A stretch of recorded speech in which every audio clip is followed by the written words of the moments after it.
नमस्कार, 20 मिनट 20 खबर में आपका स्वागत है। मैं हूं आपके साथ सुमित गुप्ता। हम अगले 20 मिनट में आपको प्रदेश भर की 20 अहम खबरों से रूबरू करवाने वाले हैं। तो चलिए शुरू करते हैं 20 मिनट में 20 खबरों का सिलसिला। झारखंड के दुमका में एक बार फिर पेट्रोल डालकर लड़की को जिंदा जलाने की कोशिश की गई है। बताया जाता है कि एक तरफा प्यार में आरोपी ने इस वारदात को अंजाम दिया है। आरोपी राजेश राउत लड़की से शादी करना चाहता था, जबकि वो पहले से शादीशुदा है। लड़की ने इनकार किया था। इसके बाद उसने लड़की को जिंदा जलाने की धमकी भी दी थी। मामला जिले के जरमुंडी थाना इलाके के भालकी भरतपुर गांव का है। गुरुवार की रात आरोपी राजेश ने लड़की के घर में घुसकर उस पर पेट्रोल डालकर आग लगा दी। 19 साल की मारुति कुमारी बुरी तरह से झुलस गई। प्राथमिक इलाज के बाद उसे रांची के रिम्स रेफर किया गया है। आरोपी को पुलिस ने गिरफ्तार कर लिया है। डॉक्टर्स के मुताबिक 90% जलने की वजह से मारुति की हालत बेहद गंभीर है। अभी तक तो ये पता चला है कि एक लड़की थी जो इसमें भरतपुर में है, वो सोई हुई थी। उसको कोई नॉन लड़का मतलब जेंट को जानती थी, तो वो जला दिया। अभी उसमें यहाँ से रेफ़र किया गया है रांची। आगे अनुसंधान जारी है। इन लोगों का पहले से जान पहचान था। शादी के लिए बोला था। शादी के लिए लोग तैयार नहीं थे घर वाले, तो बोल रहा था कि शादी नहीं करोगी, जबकि लड़का शादीशुदा है। अभी तक तो ये प्रकाश में आया। जलदाय विभाग के तकनीकी कर्मचारियों ने विभागीय डीपीसी में भ्रष्टाचार का आरोप लगाया और राजधानी जयपुर में विरोध प्रदर्शन किया। कर्मचारी गांधीनगर कार्यालय में धरने पर बैठ गए। इस दौरान एक रोचक वाकया देखने को मिला। कर्मचारी जिस अधिकारी पर आरोप लगा रहे थे, वो अधिकारी आरसी मीणा खुद भी आकर धरने में शामिल हो गए। इस दौरान कर्मचारियों और अधिकारियों ने एक दूसरे पर आरोप लगाए। आरोपी अधिकारी ने इसे विभागीय त्रुटि बताकर इसे सुधारने की बात कही। कर्मचारियों ने आरोप लगाया कि जिन कर्मचारियों का नियमानुसार डीपीसी में मौका मिलना चाहिए था, उनकी जगह दूसरों को मौका दे दिया गया। बाहर धरना देकर के तमाम कर्मचारी बैठे हुए हैं। यहाँ पर सरकार को अपनी मांगों को याद दिला रहे हैं। फिलहाल घेराव करने के बाद में चेतावनी दी तमाम आला अधिकारियों को, विभागीय जिम्मेदारों को कि इनकी मांगों के ऊपर अगर गौर नहीं किया तो आने वाले वक्त में सरकार को उन तमाम शहरी जल योजनाओं को लेकर के चुनौती झेलनी पड़ेगी, जिनको लेकर के ये तमाम लोग अपनी जी जान लगा करके लोगों की प्यास बुझाने में मदद कर रहे हैं। 5 साल से ग्रामीण वर्ग में डीपीसी नहीं हुई। इन्होंने फिर हमने धरने प्रदर्शन का ज्ञापन दिया। 30 तारीख को उन्होंने डीपीसी आदेश निकाले, जिसमें 3 कर्मचारी जो पात्र नहीं थे, उनका नए सीनियर लिस्ट में नाम है, न उनका कहीं रिकॉर्ड में नाम है। उनकी पदोन्नति किन नियमों के तहत की। हमने इस चीज को गहराई में जाके पूछताछ की। लोगों ने ये कहा कि उन्होंने 75,000 रुपये देकर अपने नाम डीपीसी में जुड़वाए। देखिए, पहाड़ी के बीच फंसे इस युवक को। नाम है हरिओम गुर्जर, उम्र 22 साल। अजमेर जिले के किशनगढ़ का रहने वाला हरिओम राजधानी जयपुर आया था अग्निवीर भर्ती योजना में भाग लेने, लेकिन फर्जी दस्तावेज के साथ उसकी चालाकी धरी की धरी रह गई। दस्तावेज जांच के दौरान उसकी पोल खुल गई, जिसके बाद वहां मौजूद अधिकारियों ने उसे पकड़ने की कोशिश की तो वो भागकर कालवाड़ इलाके की पहाड़ियों पर चढ़ गया। लेकिन उसके हाथ पांव तब फूल गए जब वो पहाड़ियों के बीच ही फंस गया। वो नीचे नहीं उतर पा रहा था। बहुत हाथ पांव मारे, लेकिन जब नाकाम रहा तो मदद के लिए चिल्लाने लगा, जिसके बाद मौके पर टीम पहुंची और स्थानीय लोगों की मदद से रस्सों के जरिए युवक को पहाड़ियों से नीचे उतारा गया। आपको बता दें कि जयपुर में अग्निवीर भर्ती रैली कालवाड़ इलाके में 29 सितंबर से शुरू हुई थी, जो 14 अक्टूबर तक चलेगी।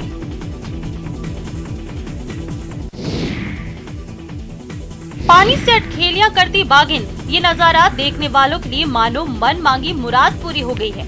रोमांच से भर देने वाला ये दृश्य अलवर के सरिस्का बाघ अभयारण्य का है, जहां टाइग्रेस ST7 की अटखेलियों के इस नजारे को देखकर सैलानियों की बाछें खिल गईं। दरअसल जिप्सी पर सवार सैलानियों की एक टीम अभयारण्य के सैर के लिए निकली थी, तभी उन्हें बाघिन के दर्शन हो गए। बाघिन ने वहीं पर पानी पिया। सैलानियों ने करीब 3 मिनट तक बाघिन को पानी पीते देखा। इसके बाद बाघिन वहीं पानी में अटखेलियां करने लगी। वो करीब 10 मिनट तक पानी में रही। इस दौरान सैलानियों ने जी भर कर बाघिन का दीदार किया और इस रोमांचकारी क्षणों को अपने कैमरे में कैद भी किया। इसके बाद बाघिन घने जंगल की तरफ निकल गई। वैसे तो सरिस्का में सैलानियों को कई बार बाघ और बाघिन के दीदार होते हैं, लेकिन इस तरह पानी पीते हुए और पानी में नहाते हुए टाइग्रेस को देखने का एक अलग ही अनुभव रहा।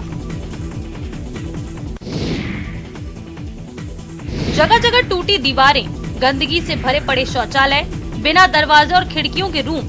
करौली के सरकारी पीजी कॉलेज का गर्ल्स हॉस्टल पूरा होने के पहले ही दम तोड़ने लगा है। इस हॉस्टल का निर्माण कार्य पिछले 10 साल से चल रहा है, लेकिन लाखों रुपए खर्च होने के बाद ये तैयार नहीं हुआ। यूजीसी ने 2009 में पीजी कॉलेज में गर्ल्स हॉस्टल बनाने के लिए 40 लाख रुपए मंजूर किए। मार्च 2009 में 20 लाख और सितंबर 2009 में 16 लाख रुपए की राशि भी जारी हो गई। 2012 से 13 में सार्वजनिक निर्माण विभाग ने 34,81,000 की लागत से हॉस्टल का निर्माण भी कराया था, लेकिन किचन और मेस का काम अधूरा रह गया। इस बीच यूजीसी ने योजना बंद होने के नाम पर महाविद्यालय को शेष राशि 4 लाख रुपए का भुगतान रोक दिया, जिसके चलते हॉस्टल का निर्माण बंद है। बाद में कॉलेज प्रशासन ने सांसद कोटे से छात्रावास परिसर में 4 दीवारी का निर्माण कराया। हॉस्टल में 10 कमरे, एक हॉल के साथ एक लेट बाथ भी तैयार हो चुका है, लेकिन कई काम अधूरे होने के कारण हॉस्टल का इस्तेमाल नहीं हो रहा है। नतीजा अब शुरू होने से पहले ही हॉस्टल बदहाली की कगार पर पहुंच गया है। गांधी सप्ताह कार्यक्रमों के अंतर्गत जैसलमेर में पीस मैराथन का आयोजन किया गया। ये पीस मैराथन प्रातः 7 बजे गढ़सीसर चौराहे से शुरू हुई, जो air force circle, Neeraj bus stand, panchayat समिति सम होते हुए हनुमान सर्किल गांधी दर्शन पर समाप्त हुई। इस मैराथन में बड़ी संख्या में छात्रों ने भाग लिया। इसके अलावा कई विभागों के अधिकारी, कर्मचारी, सीमा सुरक्षा बल, पुलिस और नागरिक सुरक्षा के जवानों ने भी हिस्सा लिया। इधर दौसा में पीस मैराथन का आयोजन किया गया। दौसा कलेक्ट्रेट से ये पीस मैराथन रवाना हुई। मैराथन में बड़ी संख्या में शहरवासियों, अधिकारी, कर्मचारियों और छात्रों ने हिस्सा लिया। 2 किलोमीटर लंबी इस मैराथन में पुरुष वर्ग में प्रथम स्थान मोहन लाल मीणा को मिला, जबकि महिला वर्ग में पहला स्थान भव्या यादव ने हासिल किया। वैशाली में मुआवजे को लेकर 11 घंटे तक हाई वोल्टेज ड्रामा देखने को मिला। दरअसल गैस लीक मामले में 3 लोगों की मौत मामले में मुआवजा नहीं मिलने से लोग नाराज थे। वहीं जब जांच के लिए स्थानीय सीओ और बीडीओ पहुंचे तो लोगों ने उन्हें बंधक बना लिया। करीब 11 घंटे तक ये हाई वोल्टेज ड्रामा चलता रहा। पर आपदा प्रबंधन की तरफ से परिवार को 60,000 रुपए का तुरंत मुआवजा दिया गया, जिसके बाद लोगों ने दोनों अधिकारियों को मुक्त किया। दरअसल महुआ अनुमंडल के कठहरा ओपी क्षेत्र के सरसीकन पंचायत के चकहाजी गांव में 28 सितंबर को गुड्डू राय के घर गैस लीक होने से आग लग गई थी। आग में 5 लोग झुलसे, जिन्हें अस्पताल पहुंचाया गया, लेकिन 3 लोगों के इलाज के दौरान मौत हो गई। स्थानीय लोगों ने घायल के इलाज के लिए प्रशासन से मदद और मुआवजे की मांग की थी, पर मांग पूरी नहीं होने पर गुरुवार की सुबह से लोगों ने प्रदर्शन शुरू कर दिया था। जब मौके पर बात करने सीओ निशिकांत पहुंचे तो उन्हें बंधक बना लिया गया। इसके बाद मौके पर सीओ को छुड़ाने वीडियो कुमोद कुमार पहुंचे और उन्हें बाहर और सीओ को कमरे के अंदर बंधक बना लिया गया था।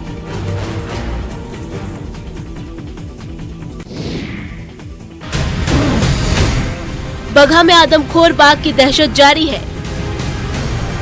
बाघ ने एक बार फिर से एक और व्यक्ति को अपना शिकार बना लिया है। इस बार बाघ ने एक युवक का शिकार किया है। बाघ के हमले में शौच करने गए संजय महतो की मौत हो गई है। मामला गोवर्धना के डुमरी गांव का है। बाघ ने अब तक 7 लोगों को अपना शिकार बनाया है। इससे पहले बुधवार को घर में सो रही 12 साल की एक लड़की को बाघ ने अपना निशाना बनाया था। हैरानी की बात तो ये है कि 400 वन कर्मियों की टीम बाघ को ढूंढ रही है, लेकिन बाघ ने सबको चकमा देकर फिर से अपना शिकार ढूंढ लिया है। वहीं अब ग्रामीण इस घटना के बाद और भी भयभीत हो गए हैं। पिछले 25 दिन से रेस्क्यू ऑपरेशन चल रहा है, लेकिन बाघ कहीं नहीं दिखाई दे रहा। जंगल से निकलकर रिहायशी इलाकों में ठिकाना बना चुका है। देश भर के जानकार इस रेस्क्यू ऑपरेशन में शामिल हो रहे हैं। वन विभाग बाघ का सुरक्षित रेस्क्यू करना चाहता है, इसलिए ऑपरेशन को पूरी सावधानी के साथ चलाया जा रहा है ताकि बाघ को कोई नुकसान न हो। लेकिन ये आदमखोर बाघ आम लोगों को शिकार बना रहा है। वाल्मीकि नगर बैराज से 4,40,000 क्यूसेक पानी के गंडक नदी में डिस्चार्ज किए जाने के बाद गोपालगंज के निचले इलाकों में पानी प्रवेश करने लगा है। जिला प्रशासन ने एहतियात के तौर पर हाई अलर्ट जारी किया है। गंडक नदी खतरे के निशान से करीब 1 मीटर ऊपर बह रही है। ऐसे में गोपालगंज के कुचायकोट, सदर प्रखंड, मांझागढ़, बरौली, सिद्धवलिया और बैकुंठपुर प्रखंड के निचले इलाकों में गंडक नदी का पानी प्रवेश करने लगा है। लोग रोजमर्रा के सामान लेकर ऊंचे स्थानों पर जाने लगे हैं। सदर प्रखंड के रामनगर गांव में +2 स्कूल, मिडिल स्कूल और आंगनबाड़ी केंद्र में पानी प्रवेश कर चुका है। लिहाजा प्रशासन की ओर से स्कूलों को भी बंद करा दिया गया। सड़कों पर घुटने भर पानी बह रहा है। वाहनों का परिचालन बंद हो गया है। आने वाले 24 घंटे गोपालगंज के लिए बेहद अहम हैं, क्योंकि कई जगहों पर तटबंध और झरकियों पर गंडक नदी का दबाव है। ऐसे में तटबंध टूटा तो भारी तबाही मच सकती है। धार्मिक नगरी वाराणसी में अब पर्यटक गंगा में नौकायन के जरिए घाटों की खूबसूरती को निहार सकेंगे। बाढ़ का पानी कम होने के बाद जिला प्रशासन ने 2 महीने बाद नाविकों को गंगा में नाव संचालन की अनुमति दे दी है। गंगा में नाव का संचालन शुरू होने के साथ ही जहां एक और नाविकों के चेहरे खिल गए हैं, वहीं दूसरी तरफ पर्यटक भी अब गंगा में सैर कर पा रहे हैं। बता दें कि वाराणसी आने वाले पर्यटकों की चाह होती है कि वो गंगा की लहरों से वाराणसी के अर्धचंद्राकार खूबसूरत घाटों को निहारे। नाव संचालन शुरू होने के बाद नाविकों के आजीविका का संकट भी खत्म हो गया है और उनकी आय का रास्ता खुल गया है। 80 घाट पर नाव संचालन करने वाले आकाश निषाद ने बताया कि बाढ़ के कारण अगस्त माह से ही नाव संचालन पर रोक लग गई थी। उत्तराखंड में बारिश के साथ ही ऊंचाई वाले इलाकों में बर्फबारी से ठंड बढ़ गई है। लगातार बारिश का असर जनजीवन पर भी पड़ रहा है। प्रशासन भी अलर्ट मोड पर है। जिला आपदा विभाग हर पल मॉनिटरिंग कर रहा है, साथ ही दुर्गम क्षेत्रों पर नजर रखी जा रही है। वहीं चमोली के हेमकुंड साहिब की चोटियों पर हल्की बर्फबारी भी हो रही है। पिछले 2 सप्ताह में हेमकुंड साहिब में मौसम बदलते ही बर्फबारी हो चुकी है। हेमकुंड साहिब के कपाट बंद होने में सिर्फ 3 दिन का समय रह गया है। 10 अक्टूबर को दोपहर के बाद हेमकुंड साहिब के कपाट बंद हो रहे हैं, लेकिन हेमकुंड साहिब में लगातार बर्फबारी हो रही है। भारतीय मौसम विज्ञान विभाग ने अगले 3 दिनों को लेकर मौसम पूर्वानुमान जारी किया है, जिसके अनुसार गढ़वाल मंडल के कुछ जनपदों में भारी से बहुत भारी बारिश की संभावना जताई गई है। वहीं उत्तरकाशी जनपद के ऊंचाई वाले इलाकों में बर्फबारी होने की संभावना है। विजयादशमी के 2 दिन बाद भभुआ में दुर्गा जी की मूर्ति विसर्जन होती है। मूर्ति विसर्जन करने से पहले भभुआ शहर में सदियों से चली आ रही एक अनोखी परंपरा देखने को मिलती है, जहां शहर की सारी मूर्तियों को सब्जी मंडी स्थित बड़ी देवी मां की मूर्ति के साथ लेकर शहर का भ्रमण किया जाता है और सारी मूर्तियों को लेकर छोटी देवी मां के मंदिर पहुंचते हैं, जहां छोटी देवी और बड़ी बहन का मिलन होता है। इस मिलन यात्रा में हजारों की संख्या में श्रद्धालु भाग लेते हैं और नाच गाने के साथ माता रानी के मंदिर पहुंचकर दोनों बहनों का मिलन करवाते हैं। इस दृश्य को देखने के लिए हजारों भक्तों का हुजूम उमड़ता है और आरती होने के बाद ही शहर की सारी मूर्तियों को एक दूसरे के आगे पीछे शहर का भ्रमण करते हुए विसर्जन के लिए बाहर ले जाया जाता है। माता रानी के दर्शन करने के लिए शहर के लोग सुबह से ही अपने घर से बाहर निकलकर माता रानी का इंतजार करते हैं। दर्शन होने के बाद सभी लोग माता रानी से आशीर्वाद लेते हैं। शहर में मूर्तियों का भ्रमण करने से पहले सभी 5 अखाड़ों से पूजा पाठ की जाती है। इस अखाड़े में सभी वर्ग के लोग बढ़ चढ़ कर हिस्सा लेते हैं।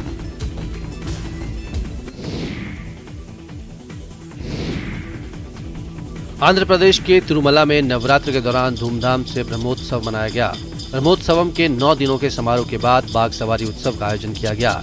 इस दौरान भगवान वेंकटेश्वर की सवारी निकाली गई। इस समारोह में बड़ी संख्या में श्रद्धालु शामिल हुए और भगवान के दर्शन किए। ब्रह्मोत्सवम का पर्व तिरुमला के तिरुपति मंदिर में मनाए जाने वाले प्रमुख वार्षिक त्योहारों में से एक है। 9 दिनों तक मनाए जाने वाला ये पर्व भगवान वेंकटेश्वर को समर्पित होता है। इस त्योहार का काफी भव्य रूप में आयोजन किया जाता है। इस पर्व के दौरान पूरे देश भर से भक्तगण भगवान वेंकटेश्वर के दर्शन के लिए आते हैं। ऐसा माना जाता है कि जो भी व्यक्ति भगवान वेंकटेश्वर के स्नान अनुष्ठान का साक्षी बनता है वो मोक्ष को प्राप्त कर लेता है। यही कारण है कि इस पर्व पर देश के वैष्णव श्रद्धालुओं के साथ साथ भारी संख्या में विदेशों से भी श्रद्धालु आते हैं।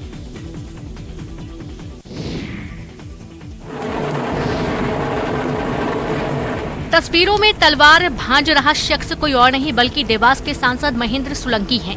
एक अलग और खास पहचान रखने वाले देवास सांसद की छवि लोगों के बीच में देखते ही बनती है। जो उन्हें और खास बनाती है वो है सांसद का सादगीपूर्ण व्यवहार। देवास सांसद अपने खास अंदाज के लिए जाने जाते हैं। इसी से जुड़ा एक अंदाज नव दुर्गा विसर्जन चल समारोह में देखने को मिला, जब उन्होंने अपने अंदर छुपी कला लोगों को दिखाई। चल समारोह में सांसद ने जोशीले अंदाज में तलवार चलाई, लठ घुमाई और साथ ही भगवा ध्वज भी बड़े उत्साह से लहराया। सांसद का यह जोशीला अंदाज देख लोग दंग रह गए।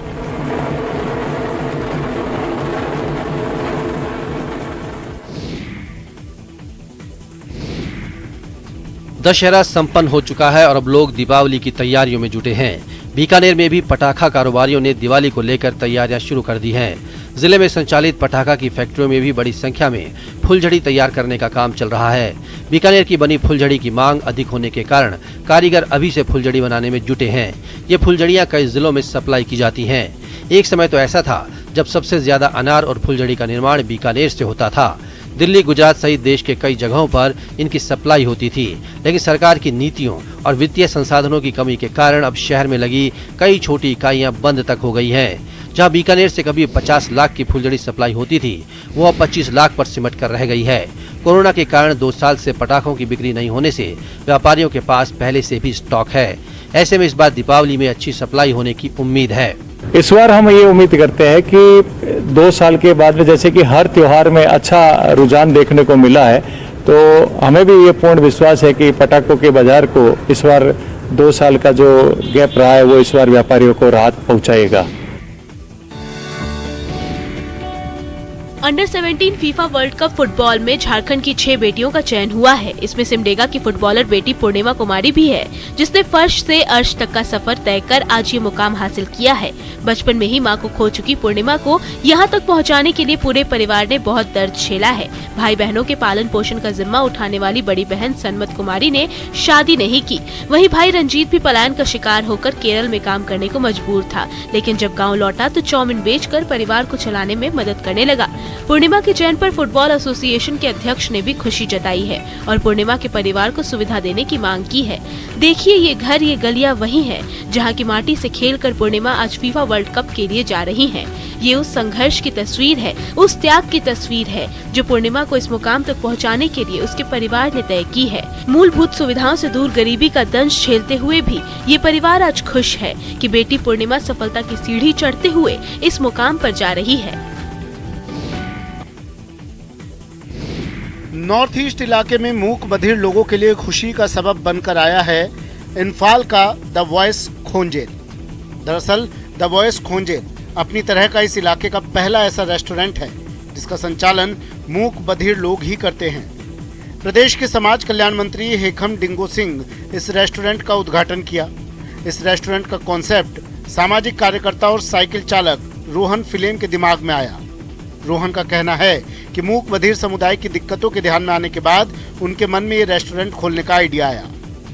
इस रेस्टोरेंट के खुलने के बाद जहां मूक बधिर समुदाय में सम्मान के भाव जागृत होगा, वहीं रोजगार के भी अवसर मिलेंगे। इस रेस्टोरेंट में खाना बनाने वाले से लेकर वेटर के साथ साथ मैनेजर, रिसेप्शनिस्ट सभी मूक बधिर हैं। रेस्टोरेंट खुलने के बाद यहाँ काम करने वाले लोग काफी खुश नजर आ रहे हैं। रोहन का कहना है कि इम्फाल के बाद कई और इलाकों में भी ऐसे रेस्टोरेंट खोलने की योजना है।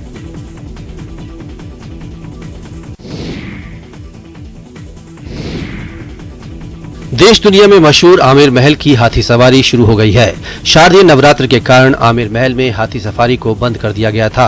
अब आमिर महल अधीक्षक के निर्देश पर नवरात्र के खत्म होने के साथ ही हाथी सवारी फिर से शुरू कर दी गई है, जिसके बाद आमिर महल आने वाले देशी विदेशी पर्यटक हाथी सफारी का लुत्फ उठा सकेंगे।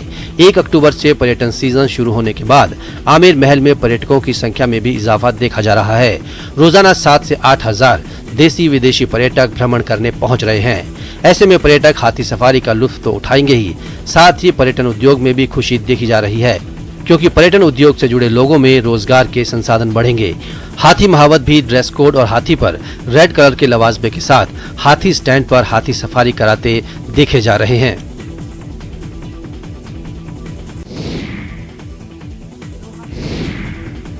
राजसमंद झील की ऐतिहासिक 9 चौकी की पाल पर शीतल जल की लहरों के बीच कबीर संगीत की रसधार बही तो लोग इसमें अनायास ही गोते लगाते नजर आए। दरअसल राजस्थान कबीर यात्रा की टीम गुरुवार की रात राजसमंद पहुंची थी, जिसके बाद इस भव्य कार्यक्रम का आयोजन किया गया। सामाजिक सद्भाव बढ़ाने के उद्देश्य से राजस्थान पुलिस प्रदेश में इन संगीत कार्यक्रमों का आयोजन करवा रही है, जिसकी शुरुआत उदयपुर के फतेह सागर से की गई।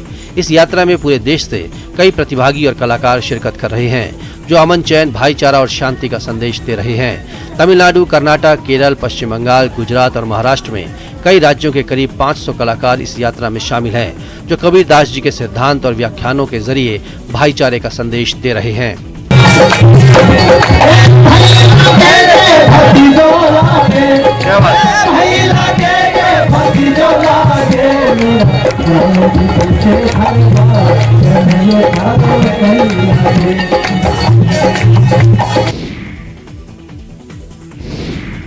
राजधानी जयपुर के जवाहर कला केंद्र में लोक संस्कृति की छटा बिखरेगी।